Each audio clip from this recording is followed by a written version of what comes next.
you know, we use a ton of CPAP, and we use some Vapotherm, and tons of CPAP. You had a recommendation about getting a chest X-ray if in your 2-hour window, in your 2-hour decision window, we'll call it. But you didn't mention about getting blood work or anything.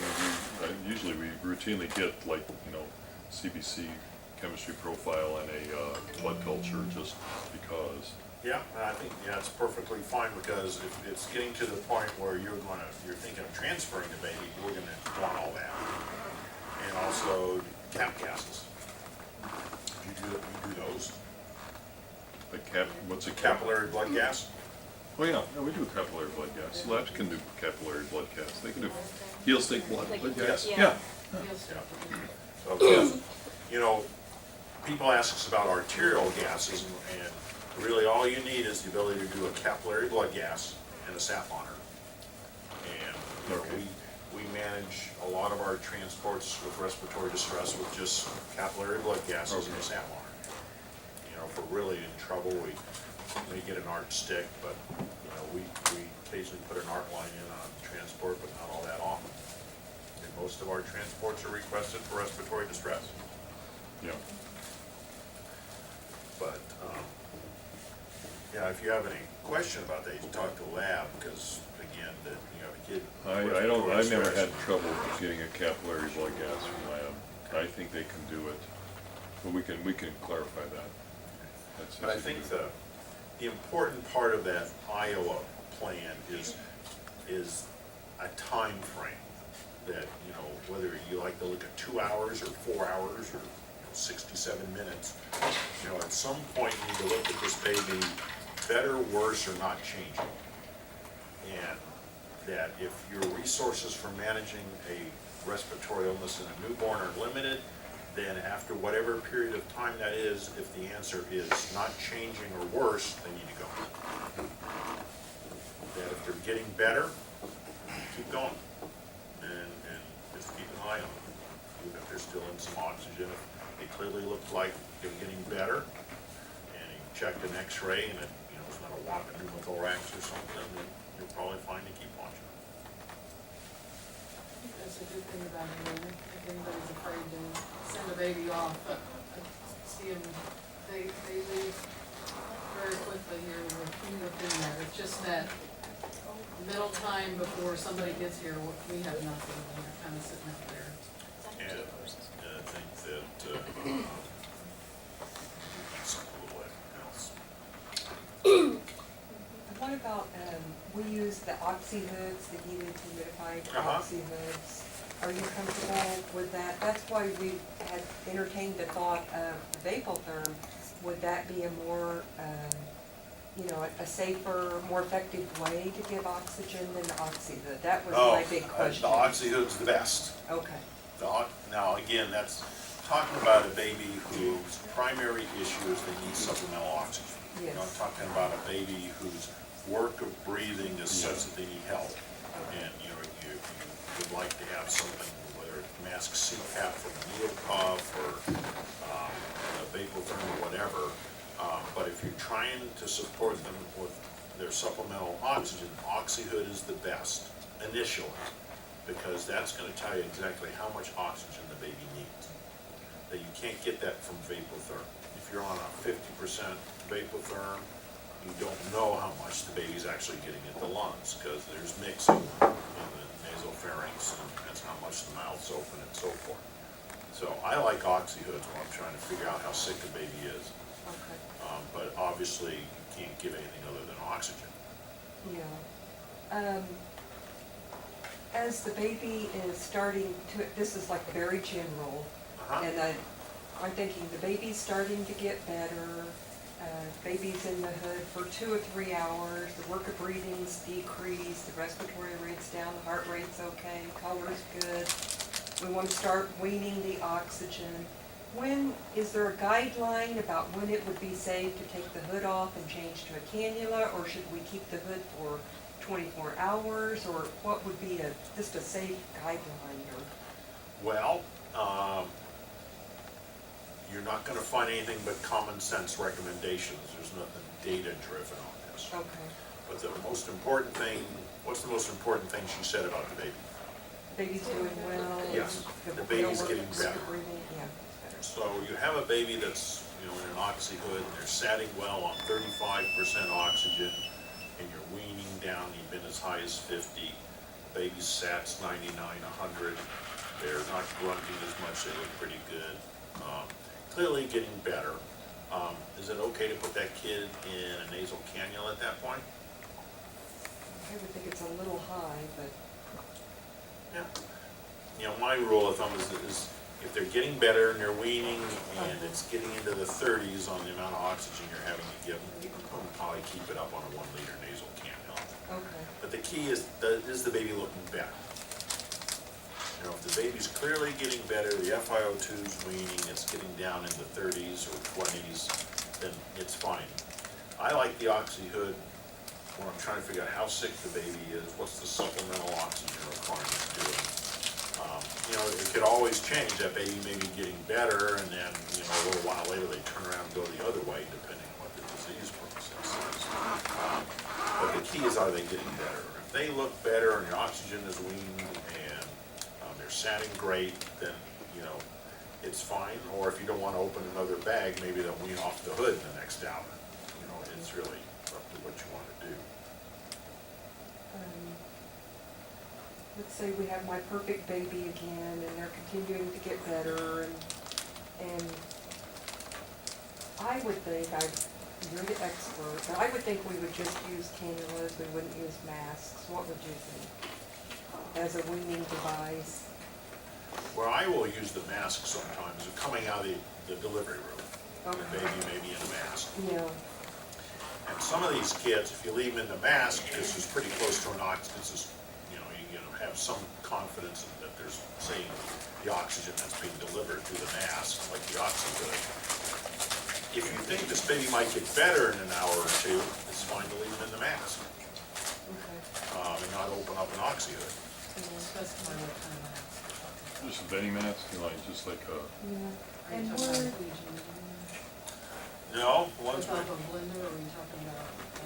well, it's gonna have to be on a blender so you can turn down the FiO2. That's where our limitations Yeah.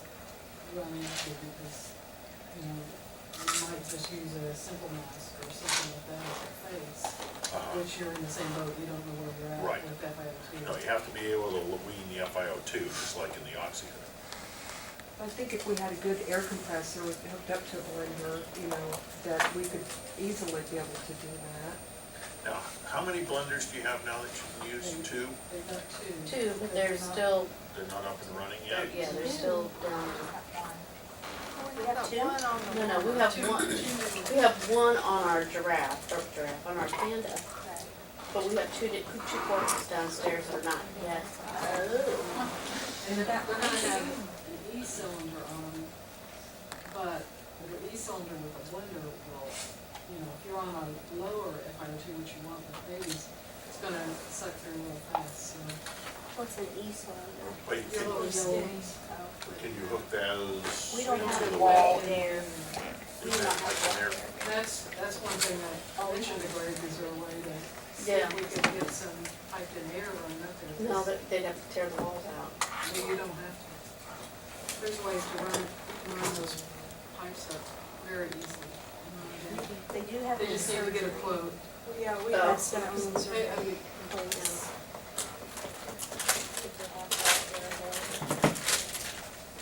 could run it through real easy. Or can you get bigger tanks?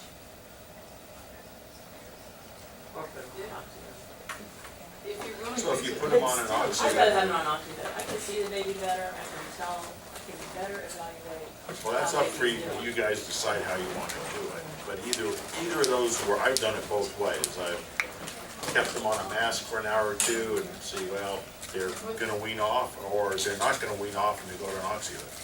Well, I set up for an oxy business, we got, like a venturi piece that goes on the pusher bucket on.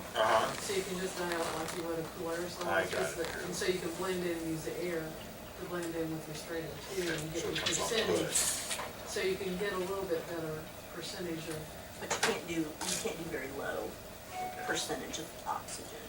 And once you get down, it doesn't do very well. Once you get between like 35, 28 to 35, you're not. Yeah, you get about I mean, it's- 28, that's about the lowest you get. So Even then, if they're going down And 90. it's just not very. yeah, so that, in your institution, that's a good place to switch to a cannula. But we don't have, do we have now a thing that goes less than 1 liter? Yes. We do now? Yeah, what we really need is from the doctors is for them to set up guidelines, which, since most of them are gone, there's only one left. Then I'm gonna leave. More specific orders, keep this baby in the hood, wean to whatever sat, you know, I want the heart, all those guidelines, other than just the sat. We need like heart rate, respiratory rate, and, you know, as a team, we need that, We wean need that a goal. too. What are we aiming to get this baby at? Okay. Because each person kind of uses their own judgment, and that might be different. There's not gonna be one number on heart rate or respiratory rate for every. But you need a guideline that you're not gonna take that baby out of the hood and put him on a mask and, or say, when do I call the doctor? Because, you know, within our intensive care, you know, we have no guidelines for things like that, but we all operate about the same. So, you know, we don't have a, That set of guidelines. yes, yeah. we don't use anything like that. But everybody sort of does the same thing, and that includes, I mean, that's just a bunch of unwritten sort of guidelines, I guess. But, It's like your preterm, you do your 88 to 92. yes. Now, what we do have, we have SAT ranges we put in there that are part of the admission orders and so forth, and we want the SATs, and then we let the nurses and RTs adjust the oxygen based on what the saturations are. That was a question that I had, because I think we've had instances where we've had babies with transient tachypnea. And so they seem to be doing better, they're doing better, we're weaning, and all of a sudden maybe they start breathing fast again, or doing a little sing-song stuff.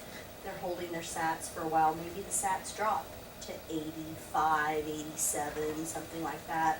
But then 10, 15 minutes later, it's back up above 90, something like that. So what kind, I mean, when a baby does that, fluctuates some back and forth, is that still a baby that needs to go? Or is that just part of the whole transient tachypnea picture? Well, you know, again, I think that if you have a few bumps in the road and your SAT drops, you end up going up on the FiO2 a little bit. As you're weaning the baby off, you know, that certainly happens with a lot of kids. It doesn't necessarily say the baby's getting worse. But if the baby is persistently breathing harder and you know, you get an interruption in your weaning and it doesn't keep going, again, this is no longer TTN, the baby needs to go. As opposed, you know, if they have a little blip, they go back up transiently, and you start weaning again, you know, that's probably fine. You know, so it's hard to put all these down on every scenario. How low do baby SATs drop when they're asleep? In Well, a deep sleep, in that maybe 24-hour period? I mean, because if a baby is having good SATs, we don't keep monitoring the saturations on those babies, you know? you know, there is more there is oxygen saturation variability during sleep. And certainly we have babies, perfectly healthy term babies, that when they're